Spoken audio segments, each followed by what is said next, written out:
오하이오 강변에 위치한 알리콰파는 미국 펜실베니아주 비버 카운티의 작은 마을로 피츠버그 중심 지역에서 약 29km 떨어져 있으며 피츠버그 대도시권에 속합니다. 여기는 한때 아메리카 원주민들의 무역 중심지였습니다. 20세기에는 철강 제조의 중심지로 발전했습니다. 그러나 1980년대 경제 불황과 함께 알리콰파는 경제적으로 어려운 지역으로 전락했습니다. 6년 전 5월 13일 어머니의 날 자정에 이곳에서 기이한 살인사건이 발생했습니다. 집 앞에서 쓰러진 딸 레이첼은 리사 델톤도와 남편 조셉의 마음에 영원한 상처를 남겼습니다. 오는 날까지도 그 지역 주민들은 누군가가 그들 근처에 숨어 언제든지 그들의 목숨을 앗아갈지 모른다는 두려움을 안고 살아가고 있습니다. 안녕하세요. 여기는 미스터리 수사국입니다. 오늘 소개해드릴 사건은 복잡한 이야기를 담고 있습니다. 젊은이들의 감정 얽힘뿐만 아니라 법 집행기관의 부패를 드러내고 현대의 평범한 사람들의 생존 상태를 보여줍니다. 레이첼 델톤도는 펜실베이니아 주에서 태어나 자랐습니다. 그녀는 그 땅을 사랑했고 졸업 후 고향에서 교사가 되었습니다.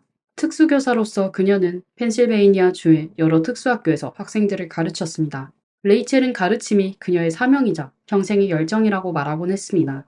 그녀는 학생들과의 관계를 형성하기 위해 추가적인 시간과 노력을 기울이는 교사 중 한 명이었죠. 레이첼은 어머니 리사와 아버지 조셉과 매우 긴밀한 관계를 유지했습니다. 33살의 그녀는 여전히 부모와 함께 살고 있었습니다. 전해지는 바에 따르면 그들의 가문은 이탈리아 혈통을 가지고 있으며 자녀가 결혼하기 전까지는 부모를 떠나 독립적으로 살지 않는 것이 전통이라고 합니다. 레이첼은 매력적인 외모를 지녔으며 짙은 갈색 머리와 반짝이는 눈이 특히 인상적이었습니다. 그녀에게는 오랜 기간 사귄 남자친구와 매우 친밀한 친구들이 있었습니다. 알리콰파라는 작은 마을은 그리 크지 않으며 인구는 몇천 명에 불과합니다. 마치 하나의 긴밀한 공동체처럼 주민들 대부분이 서로를 잘 알고 지내죠. 레이첼은 성격이 밝은 소녀로 파티에 참석하는 것을 매우 좋아했습니다. 그녀는 남자친구 프랭크 카트로파와 깊은 사랑에 빠져 있었습니다. 이 커플은 어릴 때부터 함께 자라온 사이로 대략 2010년부터 데이트를 시작했다고 합니다. 친구들 사이에서도 두 사람은 아주 잘 어울리는 커플로 여겨졌는데 그 이유는 그들이 진심으로 서로를 아끼고 있었기 때문입니다. 하지만 젊은 사람들의 사랑이란 평탄하기가 쉽지 않은 법이죠. 그들의 관계 역시 완벽하다고 할 수는 없었습니다. 시간이 흐르면서 레이첼은 안정을 찾고 싶어 했습니다. 그녀는 아이도 몇 명 낳고 싶었고 완벽한 결혼 생활을 꿈꾸며 모든 준비를 마쳤습니다. 그러나 프랭크는 아직 준비가 되지 않은 듯 보였습니다. 그는 미래의 결혼 생활을 위해 더 많은 경제적 기반을 다지기 위해 자신의 일에 더 많은 시간을 투자하고 싶어 했습니다. 사실 두 사람 모두 틀린 생각을 하고 있는 것은 아니었습니다. 프랭크 역시 두 사람을 위해 안정된 환경을 만들기 위해 노력하고 있었죠. 중요한 점은 두 사람 모두 여전히 서로를 사랑하고 있다는 것입니다. 그들은 계속해서 친밀한 관계를 유지하고 있었고 프랭크 역시 야심이 크고 자신의 일에 집중하고 있었지만 여전히 여자친구를 사랑했습니다. 프랭크는 사실 매우 성공적인 길을 걸어왔습니다. 그는 졸업 후 처음에는 트럭 운송업에 종사했고 이후에는 케이블 사업과 몇몇 에너지 개발 프로젝트에 참여했습니다. 말 그대로 젊은 나이에 그는 자신만의 비즈니스 네트워크를 구축했으며 계속해서 마을 사람들의 주목을 받는 인물이 되었습니다. 지역 잡지에서는 그를 알리콰파의 늑대라고 부르기까지 했습니다.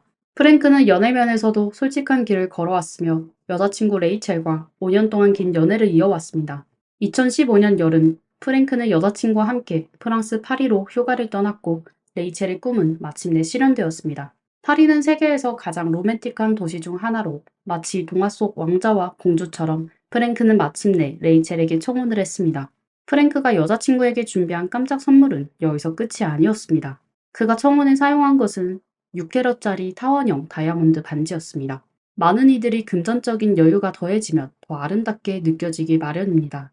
우리의 이야기 속 주인공들의 사랑이 이대로 이어졌다면 아마도 많은 아이들과 끝없는 부귀영화를 누리며 살았을 것입니다. 그러나 이 슈퍼 로맨틱한 청혼 이후 사건은 갑작스럽게 큰 전환점을 맞이하게 됩니다.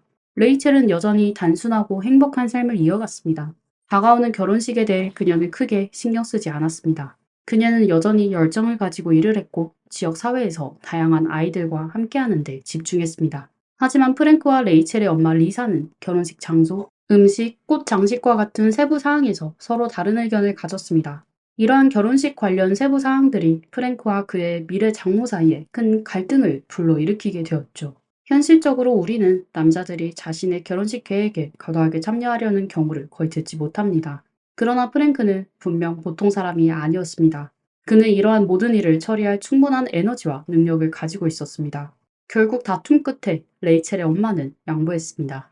그녀는 딸의 결혼식에 대해 주도권을 포기할 수 있지만 한 가지는 반드시 고집했습니다. 그녀는 딸을 위해 화려한 맞춤 제작 드레스를 주문해야 한다고 말했습니다. 그래서 리사는 레이첼과 함께 뉴욕으로 가서 한 고급 디자이너를 찾았고 드레스 가격은 1만 달러, 성금만 해도 4천 달러, 하나로 약 540만 원을 지불했습니다. 마을에는 많은 사람들이 레이첼과 프랭크의 결혼을 기대하고 있었습니다. 그 결혼식은 마을 역사상 유례없는 성대한 행사가 될 것이 분명했습니다. 하지만 레이첼은 결코 그 소망을 이루지 못했습니다. 결혼식이 임박한 시점에서 프랭크가 그녀에게 혼전계약서를 요구했기 때문입니다. 레이첼은 이 사실을 어머니에게 털어놓았습니다. 처음에는 레이첼도 이 계약서에 대해 크게 반대하지 않았습니다. 그녀는 프랭크라는 사람을 사랑했고 그에게 자신의 진심을 증명하고 싶었습니다. 그러나 레이첼의 어머니는 강하게 반대했습니다. 그녀는 딸이 누구와도 혼전계약을 맺어서는 안 된다고 생각했습니다. 사실 외부 시선으로 봤을 때 프랭크가 혼전계약서를 요구한 것은 이해할 수 있는 일이었습니다. 프랭크는 몇 년간의 노력 끝에 매우 부유한 사업가가 되었기 때문에 이런 계약은 부유한 사람들 사이에서는 흔한 일이었습니다. 이런 방식은 결혼이 성공하지 못할 경우 프랭크가 적어도 자신의 재산을 보호할 수 있는 수단이었죠. 그러나 문제는 레이첼의 어머니가 이 상황을 받아들일 수 없다고 여겼다는 점입니다. 가족의 압박 속에서 몇 달간의 대치가 이어졌고 결국 레이첼은 혼전계약서에 서명하는 것을 거부했습니다. 이 문제가 두 연인 사이에 가장 큰 논쟁거리가 되었습니다. 파리에서의 로맨틱한 청혼이 있고 몇 달 후 활발하게 진행되던 결혼식 계획은 갑자기 중단되었습니다. 그럼에도 불구하고 사랑하는 두 사람은 헤어지지 않았습니다. 그들은 여전히 서로에게 충실했고 아마도 서로가 변할 것을 기대하고 있었을지도 모릅니다. 혹시 어느 날 해결책이 생기지 않을까 하는 희망도 있었을 것입니다. 하지만 분명한 것은 이것은 해결되지 않는 문제였습니다. 2016년 발렌타인데이에 레이첼은 약혼 반지를 반납했고 그들의 결혼식은 공식적으로 취소되었습니다. 그러나 이 일은 여기서 끝나지 않았습니다. 그들은 여전히 데이트를 했지만 서로 마음속으로는 더 이상 혼전계약에 대해 언급하지 않기로 했다는 것을 알고 있었습니다. 레이첼은 여전히 아름다웠지만 그녀는 내면 깊은 곳에서 프랭크를 잃는 것을 두려워했습니다. 또한 청혼 반지를 돌려준 후 오해를 피하기 위해 더 이상 공개적으로 프랭크와 함께 있지 않았습니다. 평소 밝고 낙천적이던 레이첼은 점점 우울해졌고 친구들과도 거의 어울리지 않았습니다. 반면 프랭크는 크게 영향을 받지 않은 듯 보였으며 매년 성대한 생일 파티를 열곤 했습니다. 2016년 12월 프랭크는 예외 없이 시내에서 가장 호화로운 바를 대여해 생일 파티를 열었습니다. 레이첼은 당연히 그의 여자친구로서 참석했습니다. 파티에 초대된 친구들은 서로 인사를 나누었고 그들의 오랜 친구인 제인과 제인의 남자친구 마테도 자리에 함께했습니다. 이전에 레이첼과 제인은 매우 친한 친구였으나 레이첼이 의도적으로 멀어진 후 제인도 오랜만에 친구를 만나게 되었습니다. 그래서 제인은 매우 반가운 마음으로 레이첼을 맞이했지만 한편으로는 놀라기도 했습니다. 오랜 친구였던 레이첼이 예전처럼 화려하고 생기 있는 모습이 아닌 기운이 없고 지쳐 보였기 때문입니다. 그리고 이어지는 상황은 더 이상 통제할 수 없게 되었습니다. 제인은 무심코 무언가를 말했을 가능성이 있는데 그 말이 레이첼을 심하게 화나게 했던 것이죠. 그 순간 레이첼은 제인에게 주먹을 휘둘렸고 곧 자리를 떠나버렸습니다. 술집 안은 사람들로 북적였지만 그럼에도 불구하고 프랭크는 계속 그녀들을 지켜보고 있었고 이 상황을 눈치챘습니다. 그래서 프랭크는 그들에게 다가갔고 그때 화가 난 제이는 프랭크를 붙잡고 레이첼에 관한 큰 비밀을 폭로했습니다. 이 비밀은 레이첼이 프랭크에게 절대 알리고 싶지 않았던 것이었습니다. 하지만 화가 난 제이는 그런 것에 전혀 신경 쓰지 않았습니다. 그녀는 오로지 레이첼이 방금 자신에게 간 주먹질에 대해 대가를 치르게 하고 싶다는 생각뿐이었습니다. 제이는 아무렇지도 않게 프랭크에게 너 레이첼과 얘기 좀 해야겠어. 그녀가 한밤중에 차 안에서 어떤 아이와 무슨 짓을 하고 있었는지 알아봐 라고 말했습니다. 프랭크는 이 말을 듣고 뭔가 좋지 않은 일이 있다는 신호를 받았습니다. 그 순간 그는 여전히 레이첼을 매우 신경 쓰고 있었기 때문에 제인에게 간절히 부탁하며 그 모든 세부 사항을 말해달라고 했습니다. 이제 사건의 시간 흐름에 주목할 필요가 있습니다. 생일 파티는 2016년 12월에 열렸고 10개월 전인 2월에 로맨틱한 결혼식이 취소되었으며 레이첼은 약품 반지를 반납했습니다. 그리고 결혼식 취소 3개월 전 매우 중요한 경기가 있었던 날, 프랭크는 몇 명의 남자인 친구들과 함께 경기를 보러 가기로 했습니다. 레이첼은 그 자리에 몸매가 좋은 여자들도 함께 참석한다는 것을 알고 있었지만 프랭크는 그녀를 초대하지 않았습니다. 레이첼은 그때 매우 우울했습니다. 그날 밤 마침 이전에 가르쳤던 한 학생이 문자 메시지를 보내 만남을 요청했는데 그 학생은 집에 무슨 일이 생겼다고 말했습니다. 그 후 2명의 지역 경찰관이 레이첼의 차가 편의점 주차장에 정차되어 있는 것을 발견했습니다. 당시 밤 11시쯤이었습니다. 두 경찰관은 차로 다가가 레이첼과 17살 고등학생이 함께 있는 것을 발견했습니다. 레이첼은 그 소년이 예전에 자신이 가르쳤던 학생이며 그가 계속해서 문자 메시지를 보내왔다고 설명했습니다. 그래서 그녀는 이에 만나기로 동의했다고 했습니다. 작은 마을이었기에 그녀는 경찰관들에게 이 일을 자신의 약혼자 프랭크에게 알리지 말아달라고 요청했습니다. 하지만 레이첼은 이후 이 일을 가장 친한 친구인 제인에게 털어놓았습니다.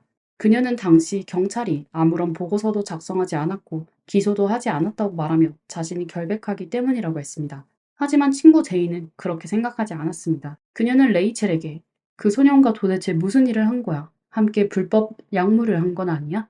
밤 11시에 편의점 주차장에서 남자아이와 단둘이 있는 게 그렇게 간단한 일이 아닐 것 같은데? 라고 따졌습니다. 그러나 레이첼은 자신이 결백하다고 주장했습니다. 레이첼은 개인적으로 제인에게도 이 일을 비밀로 해달라고 간청했지만 그날 밤 상황이 드러나기 시작했고 하나의 비밀이 수면 위로 떠오르기 시작했습니다. 이후 레이첼은 프랭크에게도 해명했습니다. 그녀는 그저 그 소년을 도와주려 했을 뿐이라고 말했습니다. 프랭크는 아마도 레이첼에 대한 깊은 사랑 때문에 그녀를 전적으로 믿기로 했습니다. 이 사건 때문에 그들은 제인과 그녀의 남자친구 마테와 완전히 관계를 끊게 되었습니다. 소문에 따르면 화가 난 제인은 레이첼의 불법 약물을 사용했고 남자친구 프랭크와 함께 있는 동안에도 다른 남자들과 애매한 관계를 맺었다는 헛소문을 퍼뜨렸다고 합니다. 혼전계약서 문제와 친구에게 폭로된 일들이 차례로 지나가면서 레이첼과 프랭크 두 사람은 여전히 데이트를 이어갔지만 그들의 관계는 점점 더 불안정해졌습니다. 레이첼의 가족이 이 관계를 반대했기 때문에 그들은 도둑처럼 몰래 만나야 했습니다. 그러나 숨겨진 사랑은 축복받지 못하는 법입니다.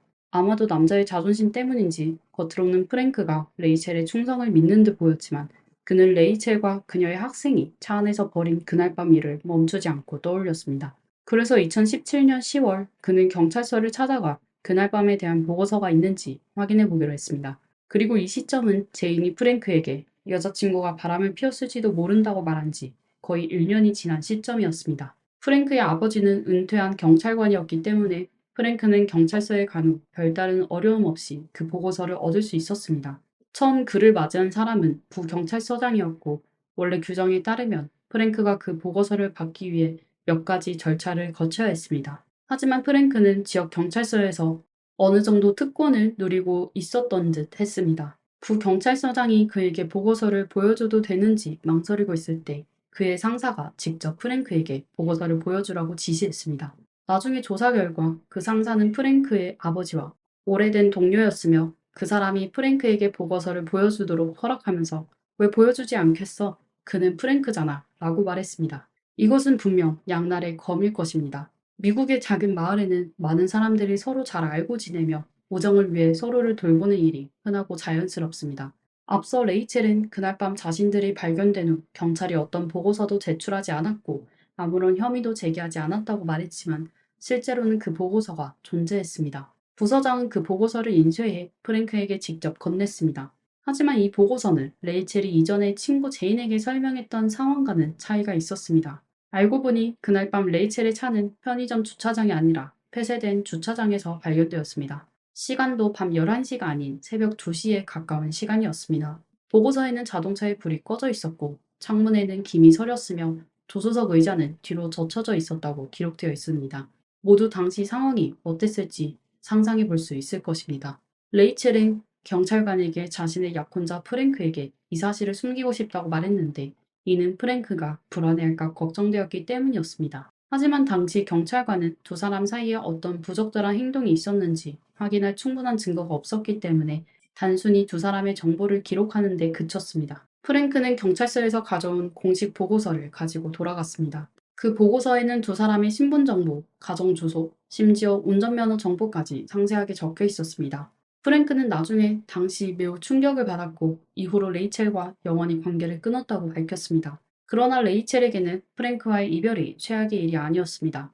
그 보고서는 곧 마치 날개가 달린 것처럼 마을 곳곳으로 빠르게 퍼져나갔습니다.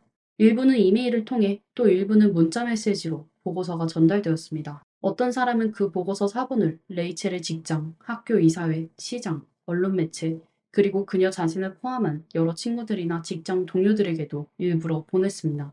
이전에 가장 친했던 친구 제인조차도 이 정보를 받았습니다. 보고서는 익명으로 발송되었고 다음날엔 더 구체적인 세부 사항이 추가로 공개되었습니다. 보고서에서는 레이첼이 교사로서 모든 진실을 숨기려 했다고 주장했습니다. 여론의 압박 속에 그해 11월 학교는 조사가 진행되는 동안 레이첼에게 유급 휴가를 주기로 결정했습니다.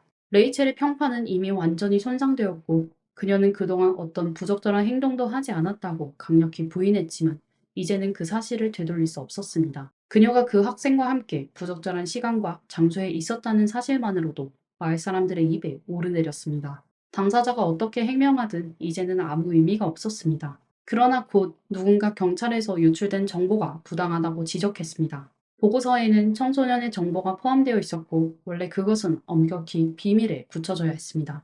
그러나 분명 그날 밤 레이첼과 함께 있었던 사람이 마을 고등학교의 스타 미식축구 선수 쉘든 지터 주니어라는 사실을 모두가 알고 있었습니다. 프랭크는 이러한 의문에 대해 자신이 보고서를 여기저기 퍼뜨리지는 않았지만 실제로 친구들과 친척들에게는 이 정보를 공유했다고 말했습니다. 경찰 측은 정보 유출이 단순한 사고였다고 주장했습니다.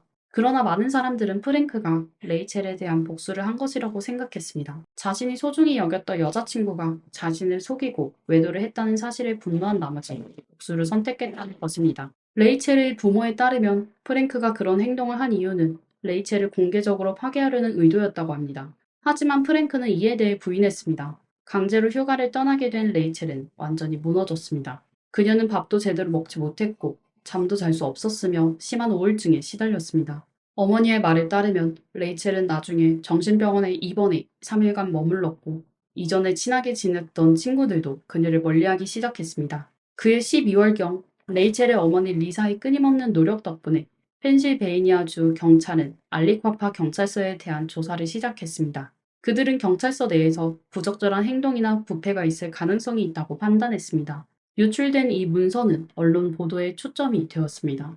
레이첼의 어머니는 존 폴이라는 탐사기자와도 연락을 취했으며 리사의 소개로 레이첼과 존도 자주 전화로 이야기를 나눴습니다.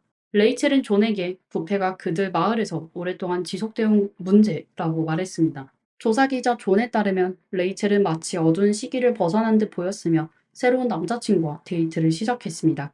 레이첼의 새로운 남자친구는 라숀 볼튼이라는 이름의 남성이었는데 놀랍게도 31살의 라쇼는 고등학생 셸든의 이복 형제였습니다. 레이첼의 어머니는 라쇼이 키가 크고 체격이 좋아 레이첼에게 안정감을 주었고 당시 레이첼은 이미 살해 위협을 받았다고 말했습니다. 레이첼은 지역 경찰서가 자신에게 매우 불만을 품고 있다고 말했는데 그 이유는 48시간 일하는 TV 프로그램이 마을에서 일어난 사건을 계속해서 조사하고 있었기 때문입니다. 레이첼은 어머니 리사와 가족들에게 경찰이 자신을 추적하고 있어 두렵다고 말한 적이 있었습니다.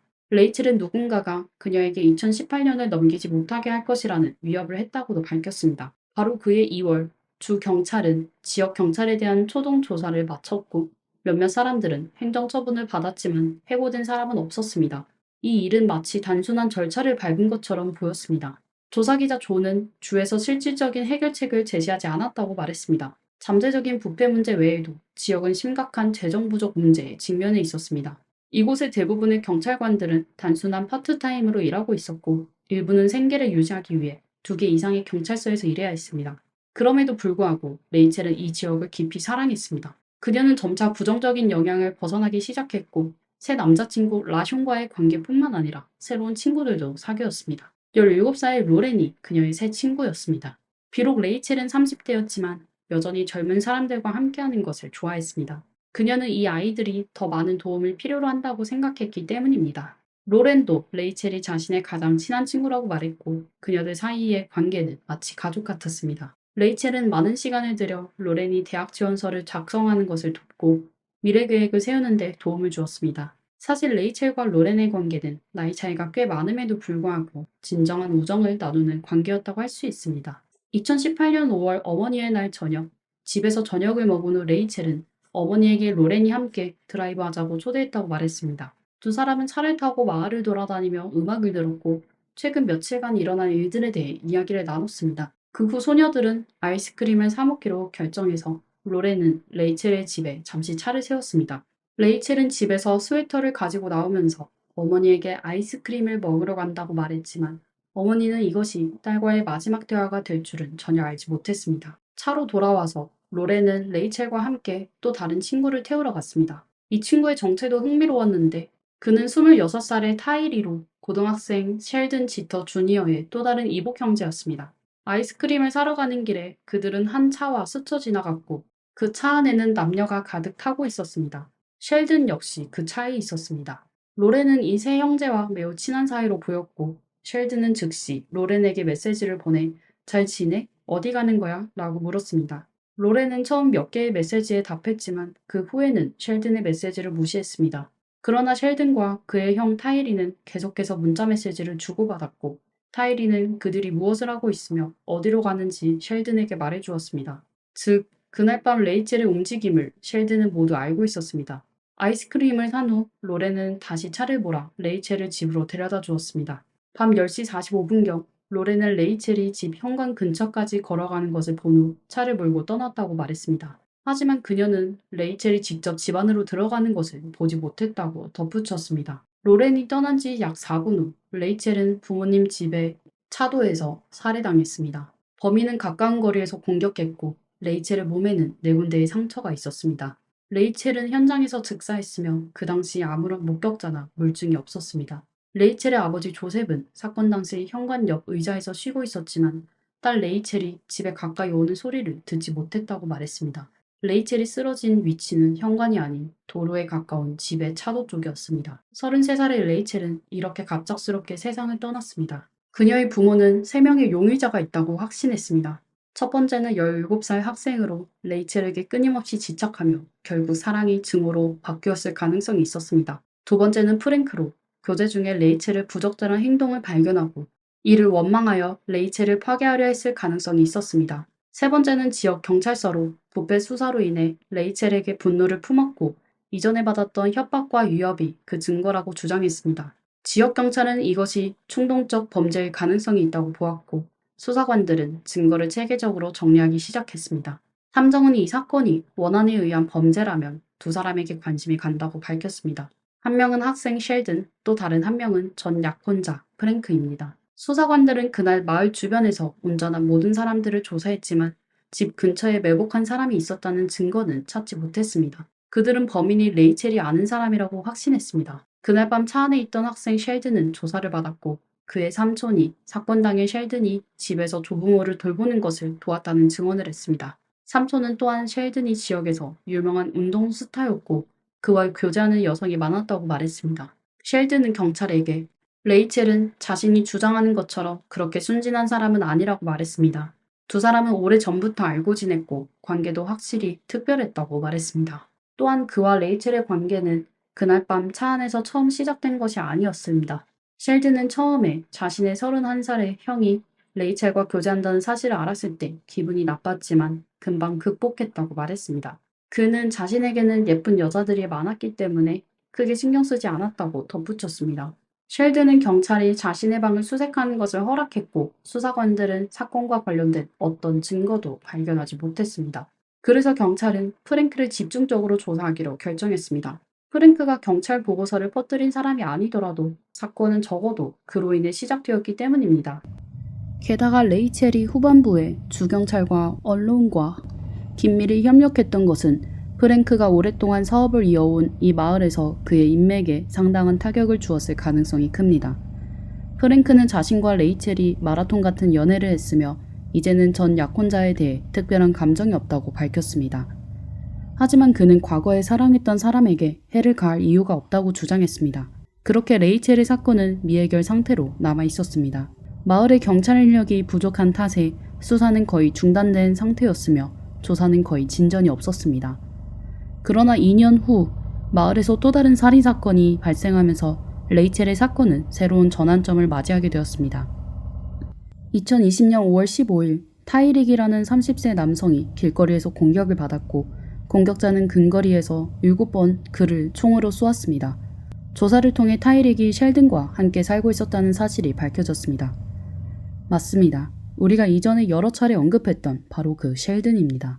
그리고 이 일이 단순한 우연인지 알 수 없지만 셸든의 삼촌은 타이릭이 1년 넘게 그들 집에서 살았고 가족의 일원이라고 말했습니다. 그러나 셸든은 그날 밤 타이릭을 전혀 보지 못했다고 주장했지만 경찰이 조사한 CCTV 영상은 다른 이야기를 하고 있었습니다. 영상에는 셸든과 타이릭이 함께 차를 타고 집을 떠난 후 아이스크림을 사는 모습이 담겨 있었습니다. 시간이 조금 지나 셸든이 혼자 CCTV 화면에 등장했습니다. 그와 동시에 한 오토바이 운전자가 경찰에 길거리에서 총에 맞은 남성을 목격했다고 신고했습니다. 아이스크림을 사는 이 장면은 담당 수사관들에게 낯익은 느낌을 주었고 그들은 셸든의 방을 다시 수색했습니다. 그의 침대 베개 아래에서 범행 현장에서 사용된 총알과 일치하는 무기가 발견되었습니다. 추가 검사 결과 셸든의 차 핸들에서 화약 잔여물이 검출되었고 타이릭 사건은 빠르게 마무리되었습니다. 셸든은 범인임이 드러나 더는 부인할 수 없었습니다. 경찰은 동시에 2년 전 레이첼 사건과 관련하여도 주요 용의자를 찾았다고 발표했지만 아직 셸든을 레이첼 살해 혐의로 기소할 만한 충분한 증거는 없다고 밝혔습니다. 2021년 셸든은 1급 살인죄로 유죄 판결을 받았고 펜실베이니아 주에서는 이러한 범죄를 자동으로 가석방 없는 종신형으로 규정하고 있습니다. 셸든의 변호사는 현재 항소 중이며 한 배심원이 실제로 레이첼의 이웃이었고 그 배심원이 셸든의 먼 사촌과 이혼 절차를 진행 중이라는 점을 문제 삼고 있습니다. 이처럼 복잡한 인간관계는 마을이 매우 좁다는 사실을 보여줍니다. 셸든이 판결을 받은 후 검사는 셸든이 레이첼 사건의 범인임을 확신하지만 이를 입증할 수 없다고 밝혔습니다. 검사는 또한 대배심이 셸든을 기소하지 않았기 때문에 자신도 기소하지 않을 것이라고 덧붙였습니다. 오늘날까지도 경찰은 셸든이 타이릭을 살해한 동기를 밝히지 않았습니다. 두 사람은 분명히 친구였고 함께 살고 있었습니다. 하지만 셸든은 아이스크림을 산 후 타이릭을 공격했고 레이첼 역시 그날 아이스크림을 먹은 후 공격을 당했습니다. 이 사건은 매우 복잡하게 얽혀 있으며 셸든과 레이첼 사이에 무언가 말로 설명할 수 없는 관계가 있었는지에 대해서는 사람마다 의견이 다를 것입니다. 또한 17살의 로렌에게도 배경 이야기가 있습니다. 그녀의 아버지는 경찰관이었으며 주에서 진행한 조사 중 한때 유급 휴가 명령을 받았던 적이 있었습니다. 경찰은 초기 조사에서 로렌의 어머니까지 공개적으로 수색했습니다. 로렌은 경찰에게 레이첼을 집에 데려다 줄 때 레이첼이 집 현관에 거의 다다랐다고 말했지만 경찰이 현장에 도착했을 때 레이첼이 쓰러진 곳은 집 현관에서 적어도 30m 이상 떨어진 곳이었습니다. 이 사건에는 또 다른 의문이 남아 있습니다.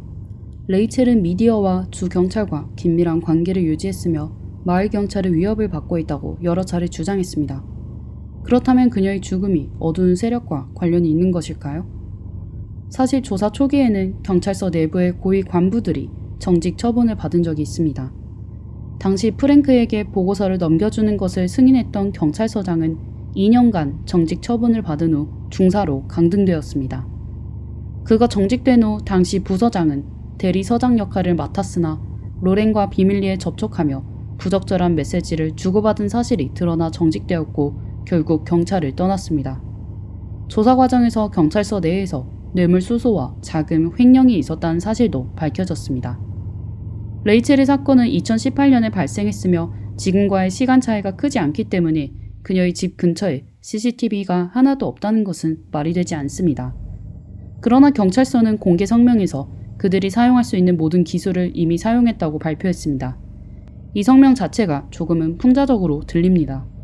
전 약혼자 프랭크, 미식축구 스타 셸든, 부패로 지목된 지역 법 집행기관, 이들 중 누가 가장 큰 동기를 가졌으며 누가 가장 큰 수단을 가지고 있었을까요? 그리고 누가 이 모든 죄악을 덮을 방법을 가지고 있었을까요? 이제 나이가 많은 레이첼의 부모는 여전히 힘겹게 살아가고 있으며 딸에게 정의를 찾기 위한 길은 점점 멀어지고 있습니다. 사건을 되돌아보면 모든 것이 얽히고 설켜 있습니다. 만약 혼전계약서가 없었다면 모든 것이 일어나지 않았을지도 모릅니다. 어머니가 딸의 결혼에 지나치게 관여하지 않았더라면 모든 것이 완벽했을 수도 있습니다. 경찰 보고서가 유출되지 않았다면 사랑하는 두 사람이 완벽한 결말을 맞이했을지도 모릅니다.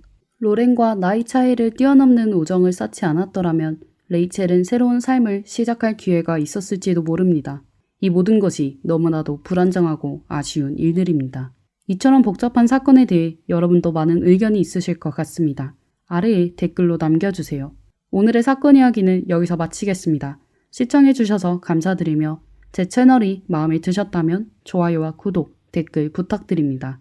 다시 한번 감사드리며 다음 시간에 또 뵙겠습니다. 한밤중 빠르게 달리던 한 차량이 번화가의 교차로에 멈춰섭니다. 한 남성이 차에서 비틀거리며 내려오더니 온몸이 붉은 액체로 뒤덮인 채 전력을 다해 소리쳤습니다. 사람들에게 경찰에게 신고해달라고요. 대체 무슨 일이 그를 이토록 절박하게 만든 걸까요?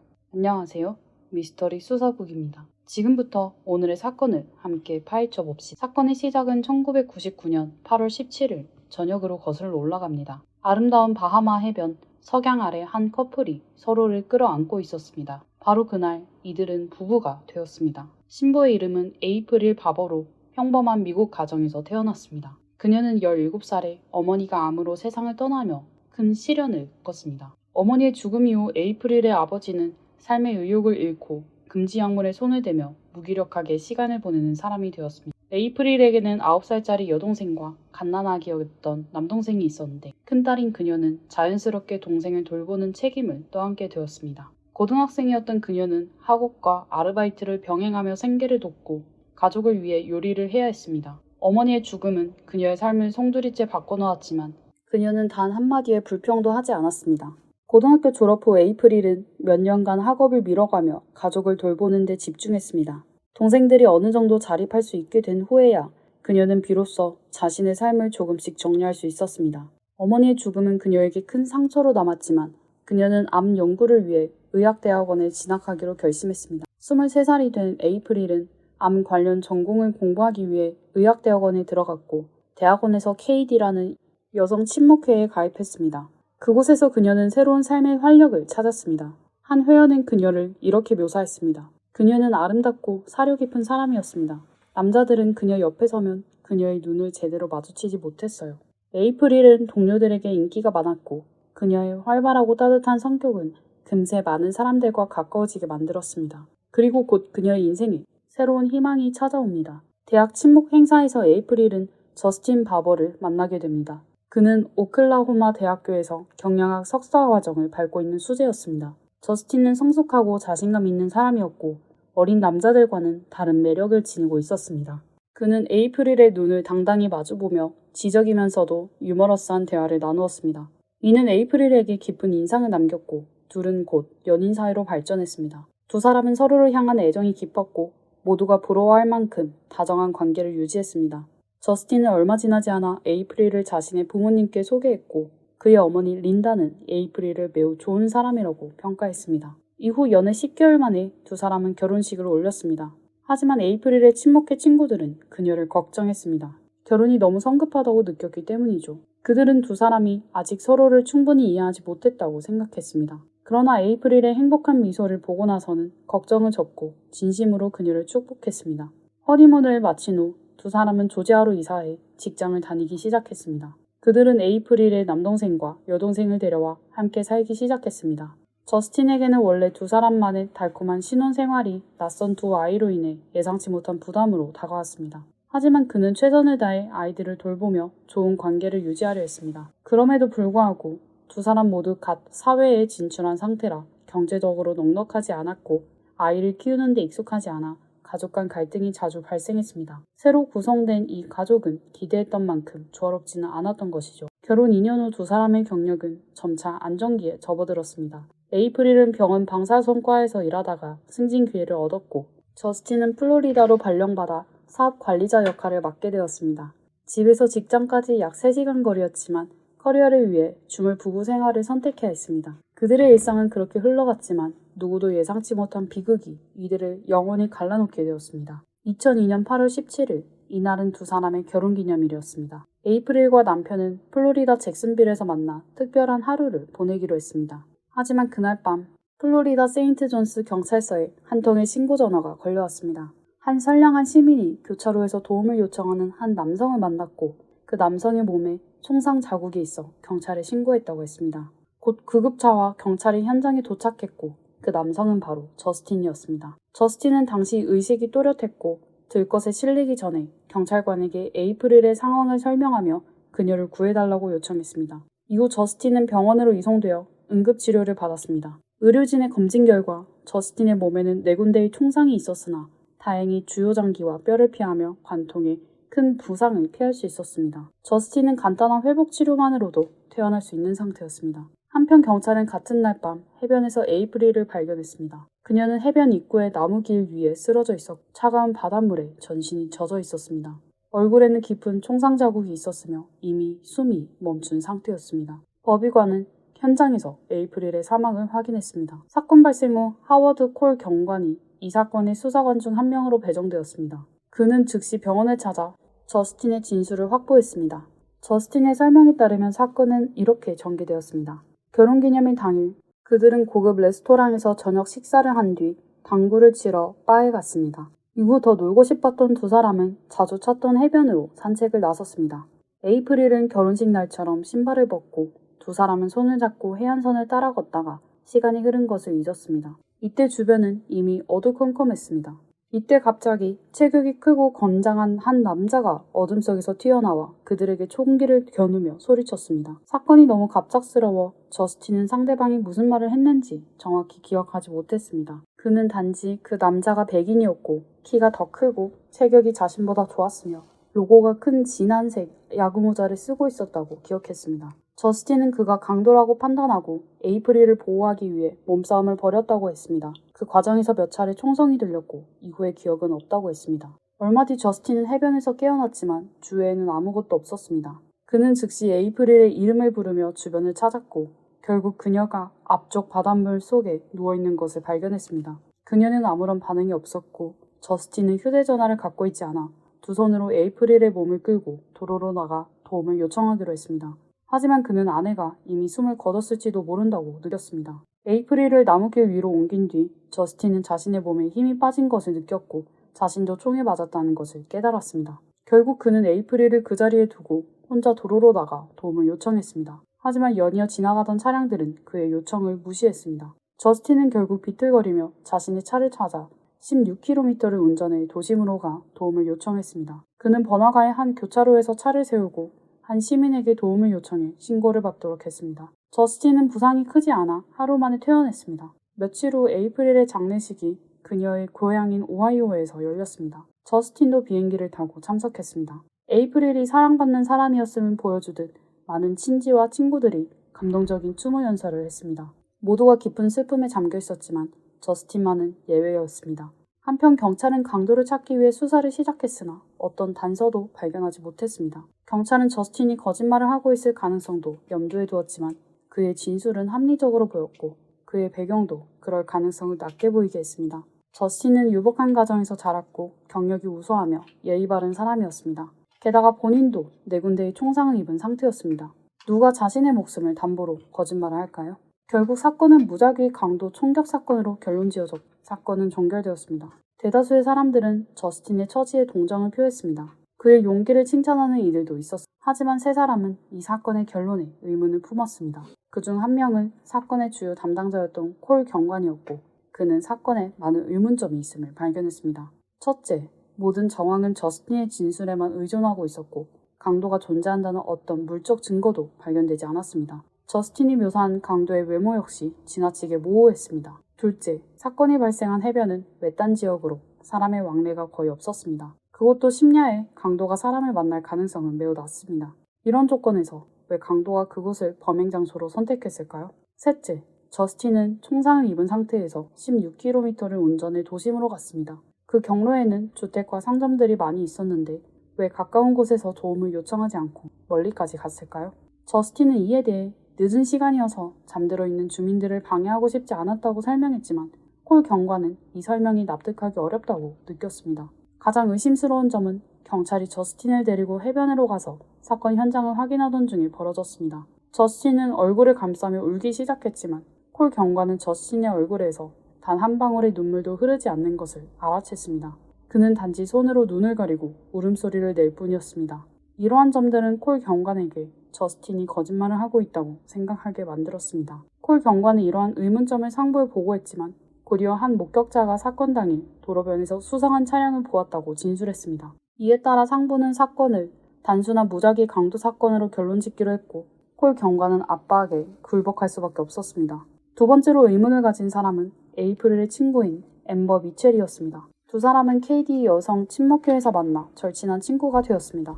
앰버는 에이프릴의 결혼 생활에 대해 처음부터 의구심을 품고 있었습니다. 에이프릴은 한 번은 저스틴이 에이프릴의 여동생과 말다툼을 벌였고 그녀가 화가 나서 고향에 있는 친척 집으로 떠났다고 말한 적이 있었습니다. 이어서 7살 난 남동생도 고향으로 돌아갔습니다. 그런데 저스틴은 이 사건에 몹시 화를 내며 집에서 물건을 집어 던졌다고 합니다. 앰버와 에이프릴 모두 의아하게 생각했습니다. 두 아이는 저스틴과 혈연 관계가 없었고 저스틴 입장에서는 부담이 줄어든 것이니 오히려 기뻐해야 하는 게 아니었을까요? 앰버는 저스틴이 체면을 중시했기 때문에 화가 난 것이라고 결론지었습니다. 이는 그의 모범적인 남편 이미지를 훼손하는 일이었기 때문입니다. 에이프릴은 또 저스틴이 외모 관리에 병적으로 집착한다고 말한 적이 있었습니다. 저스틴은 고등학교 시절부터 입던 청바지를 지금까지 가지고 있었고 매달 정기적으로 그 바지를 입고 거울 앞에서 자신의 몸매를 확인했습니다. 만약 바지가 불편하게 느껴지면 그는 며칠 동안 단식하며 체중을 조절했습니다. 이러한 강박은 에이프릴에게도 영향을 미쳤습니다. 저스틴은 아내에게도 같은 조건을 요구했으며 이는 원래 몸집이 작았던 에이프릴을 매우 힘들게 했습니다.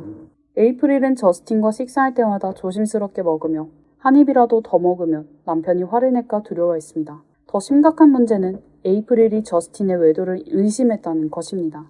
이로 인해 두 사람은 한 차례 큰 다툼을 벌였고 저스틴은 외도가 사실임을 인정했습니다. 그러나 그는 단 한 번의 실수였으며 다시는 그런 일이 없을 것이라 약속했고 에이프릴은 결국 그를 용서했습니다. 이 모든 이유로 앰버는 에이프릴의 죽음이 저스틴과 관련이 있다고 확신했습니다.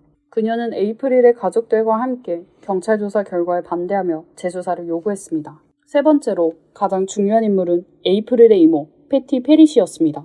에이프릴의 가족 중 아버지는 금지 약물에 중독되어 있었고 두 동생은 아직 미성년자였습니다. 그래서 에이프릴을 어린 시절부터 돌봐온 이모 패티가 가족 중 가장 목소리를 낼 수 있는 사람이었습니다.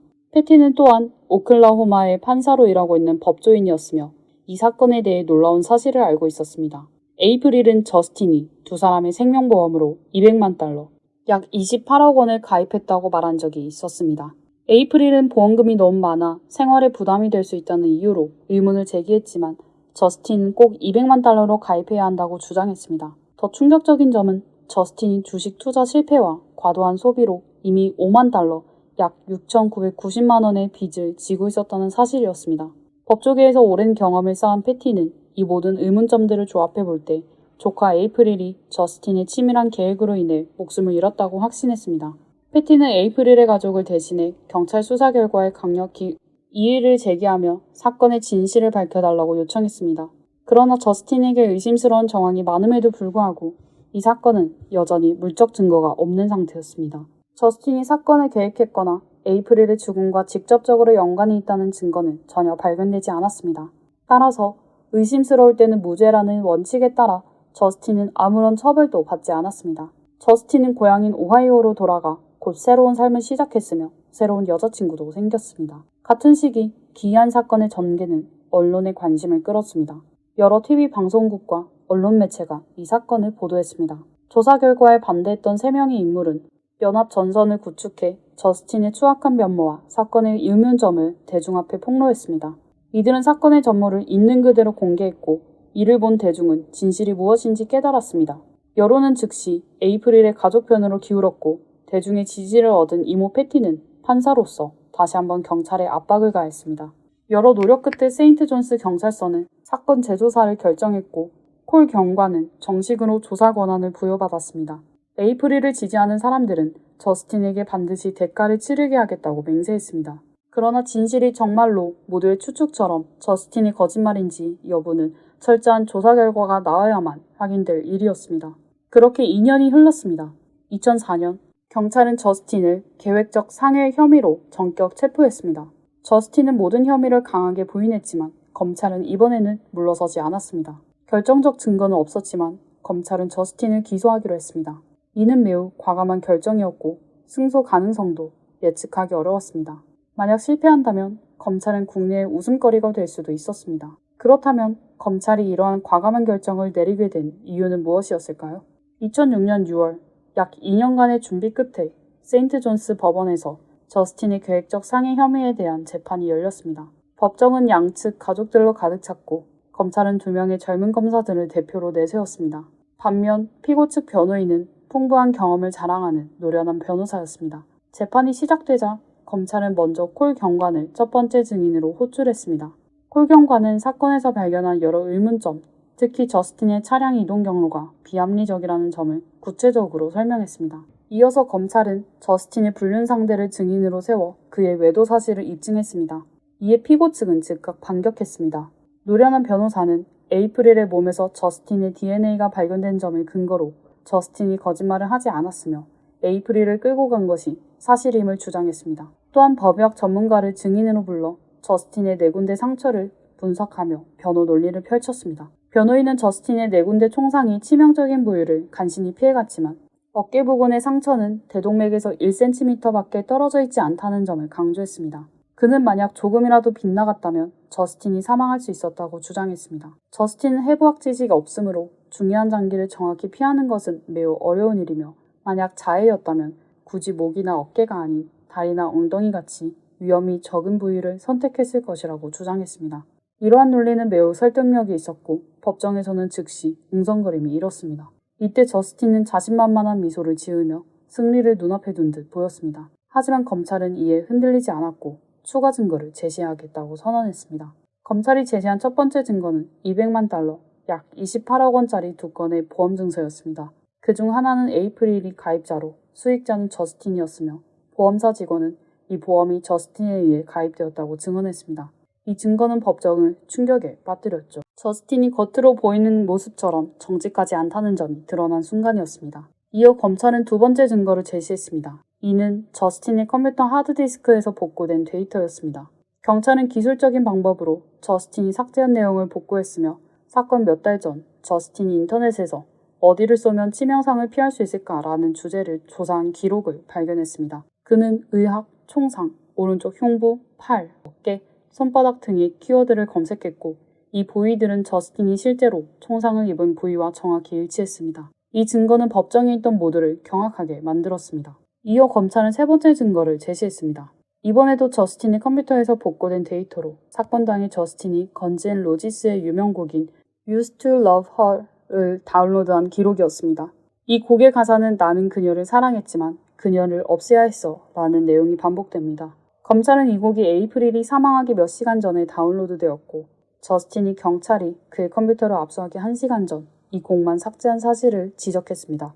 이번에는 저스틴의 얼굴에서 더 이상 웃음기를 찾아볼 수 없었습니다. 변호인은 즉시 반격에 나섰습니다. 그들은 컴퓨터 데이터가 증거로서 신뢰할 수 없다고 주장했습니다. 사람들은 누구나 수백, 수천 건의 검색 기록을 가지고 있으며 검찰이 단지 저스틴에게 가장 불리한 검색 기록만을 선택한 것은 편향적인 행동이라고 지적했습니다. 이어서 변호인은 2명의 목격자를 증인으로 불러냈습니다. 이들은 사건 당일 현장 부근 도로에서 수상한 차량을 목격했다고 증언했습니다.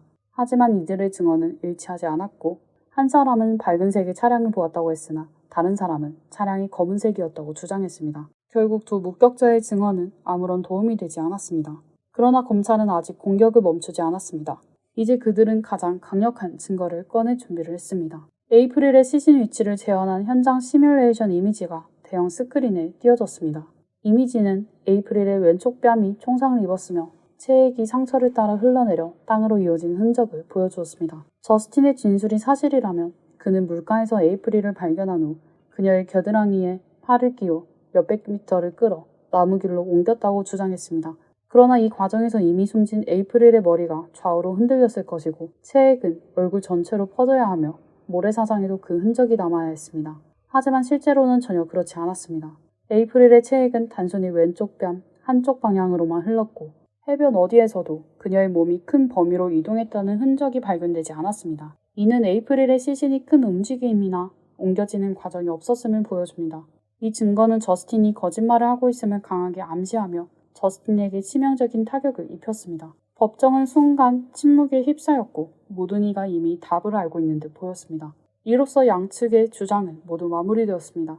마지막으로 검찰 측의 매트 폭스맨이 최종 변론을 시작했습니다. 그는 이렇게 말했습니다. 저스틴은 단지 법의 심판을 피하고 싶었던 것이 아닙니다. 그는 200만 달러의 보험금을 원했고 피해자로서 동정을 받기를 원했으며 아내를 구하려 했던 영웅으로 여겨지길 원했습니다. 그의 행동은 순전한 욕심입니다. 사실 위에서 언급된 논쟁은 재판의 일부에 불과합니다. 실제 재판은 무려 일주일 동안 지속되었습니다. 재판이 끝난 후에도 배심원단은 결론을 내리지 못하고 있었습니다. 이 사건에 관심을 가진 모든 사람들은 초조하게 결과를 기다렸죠. 시간이 흐르고 나흘째 오후가 되어서야 배심원단 12명은 마침내 만장일치로 판결에 도달했습니다. 직접적인 증거가 없는 상황에서도 그들은 피고 저스틴 바버가 1급 계획적 상해죄에 대해 유죄라는 결론을 내렸고 사형을 권고했습니다. 이 소식을 들은 에이프릴의 지지자들은 모두 감격의 눈물을 흘렸습니다. 반면 저스틴과 그의 부모는 멍한 표정으로 판결을 받아들일 수 없다는 모습이었습니다. 그러나 법원은 배심원단의 사형 권고를 채택하지 않았습니다. 대신 저스틴에게 가석방 없는 종신형이 선고되었습니다.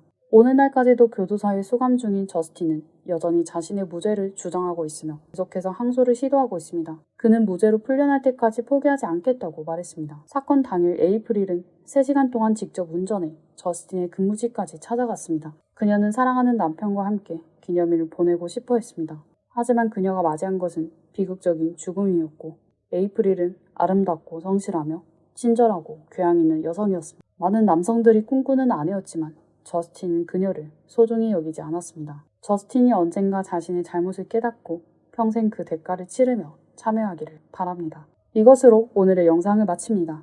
끝까지 시청해주셔서 정말 감사합니다. 영상이 마음에 드셨다면 좋아요를 눌러주시고 더 많은 사건 이야기를 보고 싶다면 채널을 구독해주세요. 그렇다면 다음 영상에서 다시 뵙겠습니다. 감사합니다.